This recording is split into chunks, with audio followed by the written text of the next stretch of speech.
மெர்சல் படத்தை நடித்துவிட்டு விஜயும் ஸ்பைடர் படத்தின் தோல்வியை எடுத்து முருகதாஸும் இருவரும் இணையும் படம் ஸ்டோரி டிஸ்கஷன் போயிட்டுருக்குது. இதில் என்னன்னா அந்த படத்தோட தலைப்பு டைட்டில் லீக் ஆயிடுச்சுன்னு சொல்கிறாங்க. அந்த டைட்டில் வந்து கலப்பைன்னு சொல்லியிருக்கிறாங்க. இந்த படம் வந்து முழுக்க ஒரு விவசாயம் சம்மந்தப்பட்ட படமாக இருக்குன்னு சொல்லியிருக்கிறாங்க. கத்தி மாதிரியே ஒரு விவசாயம் சம்மந்தப்பட்ட படமாக இருக்குன்னு சொல்லியிருக்கிறாங்க.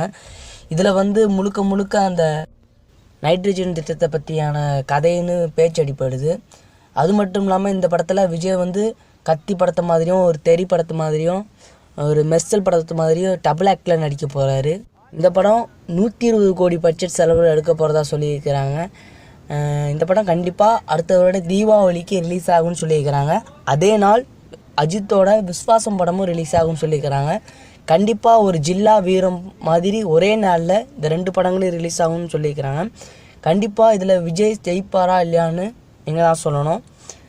இந்த வீடியோ பிடிச்சிருந்தா லைக் பண்ணுங்கள், கமெண்ட் பண்ணுங்கள், ஷேர் பண்ணுங்கள். மறக்காமல் எங்கள் 30 Days தமிழ் சேனலை சப்ஸ்கிரைப் பண்ணுங்கள். உங்களோட விஜய் 62 படத்தின் கருத்தை கீழே கமெண்ட் பாக்ஸில் தெரிவிக்கலாம். நீங்கள் விஜய் ஃபேனாக இருந்தால் அடுத்த வருடம் தீபாவளிக்கு யார் ஜெயிப்பான்னு சொல்லுங்கள். அஜித்தா விஜயான்னு நீங்கள் கமெண்ட்டில் மறக்காமல் சொல்லுங்கள். நன்றி, வணக்கம்.